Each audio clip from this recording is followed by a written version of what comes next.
एक व्यस्त international airport जहां हर सेकंड कोई ना कोई प्लेन उड़ान भर रहा है या लैंड कर रहा है और उसके बीचों बीच रनवे से महज 300 मीटर दूर एक 130 साल पुरानी मस्जिद खड़ी है। ये कोई फिल्मी सीन नहीं है बल्कि कोलकाता के नेताजी सुभाष चंद्र बोस इंटरनेशनल एयरपोर्ट की सच्चाई है। यह मस्जिद पिछले कई सालों से सुरक्षा चिंताओं का केंद्र रही है। यहाँ कैसे बनी ये मस्जिद, कब ये केंद्र में चर्चा का विषय बनी और सबसे बड़ा सवाल, पहले ये मस्जिद बनी या एयरपोर्ट, बताऊंगी आपको। देखिए हमारी ये रिपोर्ट। नमस्कार, मैं हूँ आराधना नामदेव, आप देख रहे हैं वीके न्यूज।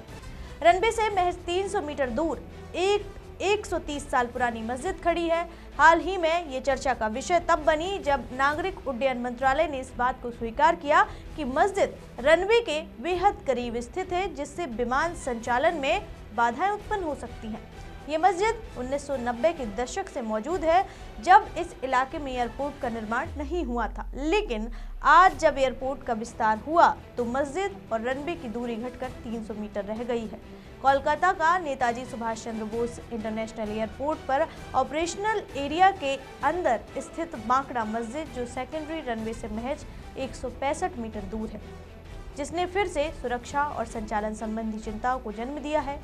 कल यानी 3 दिसंबर को पश्चिम बंगाल बीजेपी अध्यक्ष और राज्यसभा सांसद समीक भट्टाचार्य द्वारा उठाए गए सवाल पर नागरिक उड्डयन मंत्रालय ने संसद में लिखित जवाब दिया, जिसमें मस्जिद के रनवे पर प्रभाव को स्वीकार किया गया है। आइए जानते हैं कि यह मस्जिद वहां कैसे पहुंची। ऐतिहासिक रिकॉर्ड्स के अनुसार बांकड़ा मस्जिद 1890 के दशक में बनाई गई थी, जब यह इलाका दमदम के पास एक छोटा सा गांव था और उस समय कोलकाता में कोई एयरपोर्ट नहीं था। ब्रिटिश काल में पहला एयरोड्रम 1924 में दमदम कैंटोनमेंट के पास विकसित किया गया, जो आज के एयरपोर्ट का आधार बना। स्वतंत्रता के बाद 1950 और 1960 के दशक में एयर ट्रैफिक बढ़ने पर एयरपोर्ट का विस्तार हुआ और 1962 में पश्चिम बंगाल सरकार ने आसपास की जमीन अधिग्रहित की और इसे एयरपोर्ट अथॉरिटी ऑफ इंडिया को सौंपा। इस दौरान आसपास के गांवों को खाली कराकर निवासियों को जैसोर रोड के पास मध्यम ग्राम क्षेत्र में बसाया गया, लेकिन 130 साल पुरानी इस मस्जिद को संरक्षित रखा गया, जो अब एयरपोर्ट के अंदर एक इनक्लेव की तरह मौजूद है। एयरपोर्ट अथॉरिटी के दस्तावेज में इसका जिक्र है और कि यह संरचना गांव की विरासत का हिस्सा थी और अधिग्रहण के समय इसे छोड़ा गया। अब बात करते हैं कि सुरक्षा चिंताओं की। क्यों सुरक्षा चिंताएं बढ़ी? और कोलकाता एयरपोर्ट में 2 समानांतर रनवे हैं। प्राइमरी रनवे 19L01R जो रोजमर्रा के संचालन के लिए इस्तेमाल होता है, और सेकेंडरी रनवे 19R01L जो मुख्य रनवे के मेंटेनेंस या आपात स्थिति में काम आता है। मंत्रालय के जवाब के मुताबिक मस्जिद सेकेंडरी रनवे के अप्रोच एरिया में स्थित है, जिसकी वजह से इसके उत्तरी छोर का थ्रेश होल्ड 88 मीटर पीछे खिसकाना पड़ा।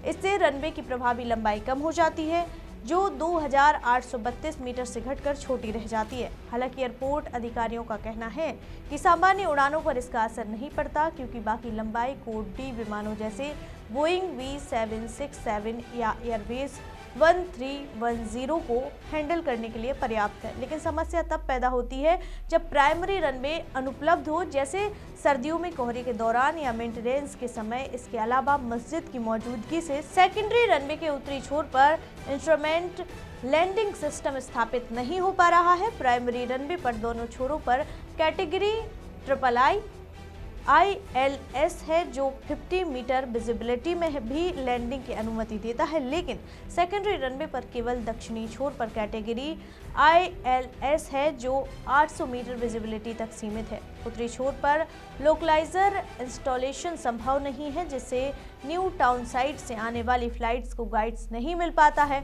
एयरपोर्ट अधिकारियों ने टाइम्स ऑफ इंडिया को बताया कि अगर कोई विमान रनवे से शॉर्ट लैंड करे या ओवरशूट हो तो मस्जिद से टकराव का खतरा है, जो अहमदाबाद क्रैश जैसी दुर्घटना का कारण बन सकता है। न्यूनतम runway end safety area 240 metre का होना चाहिए, लेकिन यहाँ सिर्फ 165 मीटर है।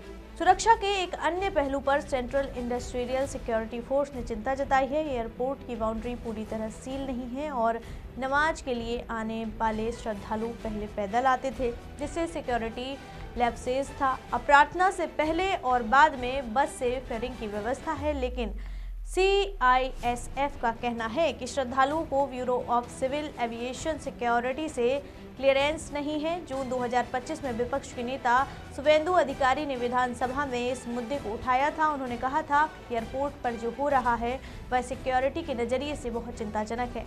नमाज जमीन पर पड़ी जा रही है, बाउंड्री सील नहीं की गई है। अधिकारी ने सेकेंडरी रनवे के पूर्ण संचालन में देरी का भी जिक्र किया है, जिसका कारण मस्जिद का रिलोकेशन बताया गया।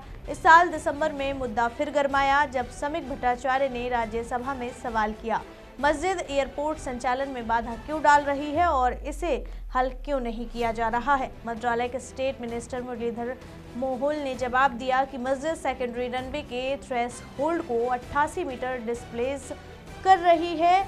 बीजेपी आईटी सेल प्रमुख अमित मालवीय ने एक्स पर मंत्रालय के जवाब को शेयर करते हुए लिखा कि मंत्रालय ने स्वीकार किया है, मस्जिद सुरक्षित विमान संचालन में बाधा डाल रही है। पैसेंजर सेफ्टी को बैंक पॉलिटिक्स से समझौता नहीं किया जा सकता। केंद्रीय मंत्री सुकंता मजूमदार ने ANI को बताया कि यह लंबे समय से चली आ रही मांग है। रनवे की लंबाई बढ़ाने में बाधा आ रही है। मस्जिद को लेकर एयरपोर्ट अथॉरिटी के साथ चर्चा चल रही है और मस्जिद को शिफ्ट किया जा सकता है, जैसे UN में होता है। लेकिन पश्चिम बंगाल सरकार वोट बैंक का कारण कार्रवाई टाल रही है और दूसरी ओर स्थानीय मुस्लिम समुदाय का रुख साफ है। केंद्र और राज्य सरकारें कई बार मस्जिद को एयरपोर्ट बॉर्डर के बाहर नजदीकी जगह पर शिफ्ट करने का प्रस्ताव दे चुकी हैं, लेकिन समुदाय ने इसे अस्वीकार कर दिया। उनका कहना है कि यह सदियों पुरानी धार्मिक विरासत है।